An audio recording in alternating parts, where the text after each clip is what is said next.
रूबरू होते रहते हैं, लेकिन भाई हम हैं गरीब कैंडिडेट। हम चाहते हैं कि गरीब के बीच में जाए, लोगों के बीच में जाए, सबका प्यार लें। और हमारे नेता और प्रशांत किशोर जी और जन स्वराज पार्टी सोशल मीडिया के नायक हैं। हम सोशल मीडिया में पीछे नहीं। बिल्कुल सोशल मीडिया के नायक हैं। तो हमारे नेता सोशल मीडिया के नायक हैं और हम लोग हर घर तक पहुँचे हुए हैं जी।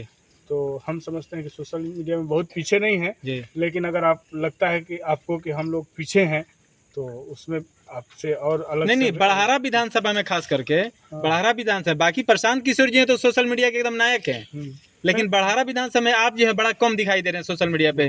बड़हारा में भी हम दिख रहे हैं, लेकिन अगर आपको लगता है कि हम नहीं दिख रहे हैं जी तो कल से प्रयास करेंगे कि ज्यादा दिखे। जी सर, एक सवाल और मेरा है, आप घर घर घूम रहे हैं, क्या जनता की तरफ से प्रतिक्रिया आ रहा है?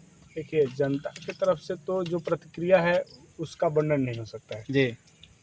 बड़हारा की जनता इतना प्रेम और अगाध प्रेम हमारे नेता के प्रति, प्रशांत किशोर जी के प्रति, जो उनके प्रति सम्मान का भाव हर समाज में, हर जाति में, हर धर्म में है, वो अब हम कल्पना नहीं कर सकते हैं। और उनके सम्मान से हमें इतना सम्मान मिल रहा है कि आप देख रहे होंगे हम लोग बारिश में भीज रहे हैं, फर्क नहीं पड़ता कि बारिश में है। लोगों का इतना प्रेम है कि ये सब माने नगण्य है।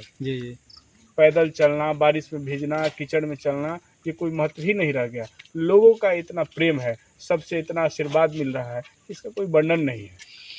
क्या लगता है कि इस बार बहुत पुरानी पार्टियों से बड़े बड़े कैंडिडेट हैं जिनका नाम उम्मीद करते हैं कि सौरभ सिंह यादव से कहीं ज़्यादा है, लेकिन इस बार क्या एक सौरभ सिंह यादव जी अब की बार अपना परचम लहरा पाएंगे? बिल्कुल। देखिए, आप दो बात इसमें कुछ, आपके प्रश्न में दो जवाब है मेरा।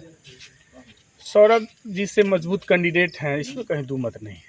सौरभ जी से बहुत ही मजबूत कैंडिडेट हैं, इसका कोई वर्णन नहीं हो सकता है, राजनीतिक रूप से, आर्थिक रूप से और सामाजिक रूप से। एक जो प्रत्याशी हैं, लंबे समय से एक ही परिवार का राज रहा है जी, स्वर्गीय आदरणीय अंबिका बाबू जी, उनके पुत्र हैं जी।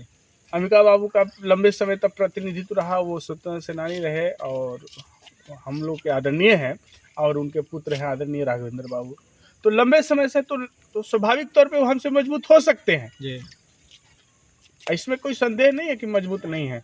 और एक आरजेडी के प्रत्याशी हैं, बालू माफिया हैं, बड़े कॉन्ट्रैक्टर हैं, ठेकेदार हैं, पूंजीपति हैं और राष्ट्रीय जनता दल के भाई कैंडिडेट हैं, निश्चित तौर पे मजबूत हैं।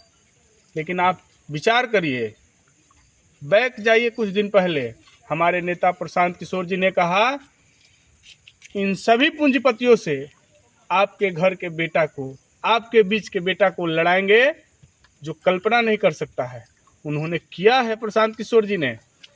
एक हल चलाने वाले के पोता को और एक फैक्ट्री में काम करने वाले के बेटा को टिकट दे करके ये मैसेज दिया बड़हारा में कि जो हम कह रहे हैं कि छठ के बाद गरीबों का जो ये बदहाली है, जिस पीड़ा में जो गरीब हैं उससे निकालेंगे, वो मेरे माध्यम से, सौरभ के माध्यम से उन्होंने ये मैसेज दिया बड़हारा की जनता को, जागो, गरीब के बेटा को हमने टिकट दिया है, आपकी अब की बारी है, स्कूल के बस्ता पे वोट दीजिए, इस बेटा के माध्यम से आपके गरीबी को दूर करेंगे।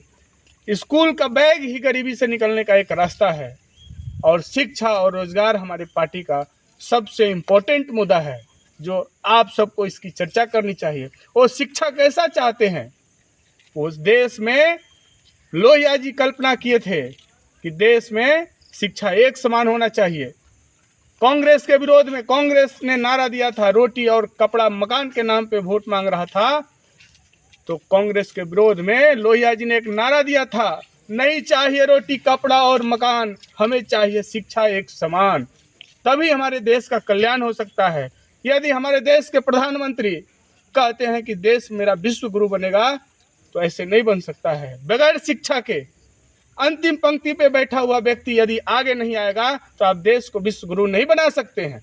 इसलिए प्रशांत किशोर जी ने ये एक एजेंडा सेट किया बिहार में। हम बड़हारा की जनता से ही नहीं, आपके माध्यम से पूरे संपूर्ण बिहार की जनता से ये आगाह करना चाहते हैं, उनसे अपील करना चाहते हैं कि आगामी 6 तारीख को जहाँ जहाँ वोटिंग हो रहा है आप स्कूल के बस्ता पे दबाइए, नहीं तो आपका बिहार गिरवी रखा जाएगा। पूंजीपतियों के हाथ में है।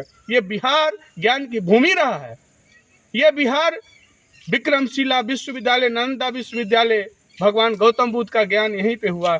बताओ क्या कारण है ज्ञान की भूमि आज लेबर की भूमि बन गई है? इसका जवाब कौन देगा? यह बिहार किसके हाथों में है? पूंजीपतियों के हाथों में है। बिहार को पूंजीपतियों के हाथों में बेचा जा रहा है। हमारे गांव गरीब किसान मजदूर बदहाल है, कोई पूछ नहीं रहा है किस पीड़ा में है। आप देखिए ट्रेन में, चौक चौराहे पे लोग किस तरह से तड़प रहे हैं, जा रहे हैं। आज किसान की क्या हालत है? आज ये ट्यूबवेल यहाँ खड़ा पड़ा है। आप इस समय में जो अभी खेती होती है, छेवी की खेती होती है, हमारे बड़हरा के अंदर लाखों एकड़ खेती होती है, न समय पे बीज मिल रहा है, न यूरिया मिल रही है, न डाई मिल रही है, किसी तरीके का इंतजाम नहीं।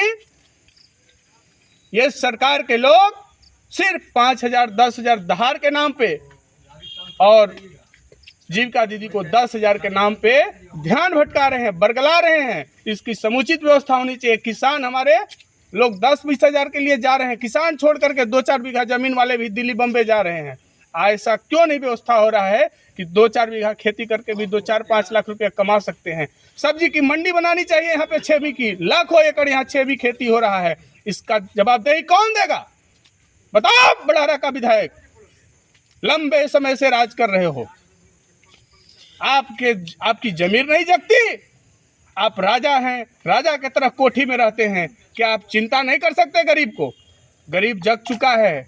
प्रशांत जी सबको घर घर घूम करके जगा रहे हैं, हम लोग भी जगा रहे हैं और जनता जग चुकी है। सब लोग अब घर के अंदर अब सोइए, आराम करिए। उनसे भी हम निवेदन करना चाहते हैं कि आपका भी सेवा हम लोग करेंगे। अंतिम समय पे हैं, अब अंतिम पड़ाव पे हैं, आपका उम्र हो गया, आराम करिए, हम लोग आपका सेवा करेंगे। हम लोग को मौका दीजिए, हमारे नेता प्रशांत किशोर जी को आप लोग मौका दीजिए, हम लोग सब मिल करके बिहार की व्यवस्था का परिवर्तन करेंगे। अभी कुछ जगह हम लोग आ रहे थे तो युवाओं का समर्थन, जैसे हम लोगों को कुछ विजिट किया और पब्लिक से कुछ बातें पूछी, उस समय युवा लोग आपके समर्थन में ज़्यादा चढ़ बढ़ के रहे और उनका एक भरोसा है कि प्रशांत किशोर जो कैंडिडेट दिए हैं, अगर हम जीत के जाते हैं तो हमारी जो है जो भी बोले हैं उसमें पक्का उनका जो है काम होगा। बिल्कुल होगा। अरे आज हमारे नेता आदरणीय प्रशांत किशोर जी जेपी जी के प्रतिमूर्ति हैं। 74 आंदोलन में जिस तरीके से जन आंदोलन के माध्यम से जेपी जी ने देश के इतिहास को बदला, उसी तरीके से आदरणीय प्रशांत किशोर जी जेपी के प्रतिमूर्ति के रूप में जन चेतना के माध्यम से बिहार को उन्होंने जगाया। और एक बार फिर आप देखेंगे बिहार में एक नया इतिहास लिखा जाएगा, नई राजनीति की अध्याय शुरू होगी। और एक बात आप जान लीजिए, बताना चाहते हैं कि आदरणीय नीतीश जी, भाजपा के लोग और राजद के लोगों ने मिल करके जातीय जनगणना किया था, सब लोगों ने समर्थन किया था, लेकिन किसी ने जातीय जनगणना के आधार पे टिकट का बंटवारा नहीं किया है।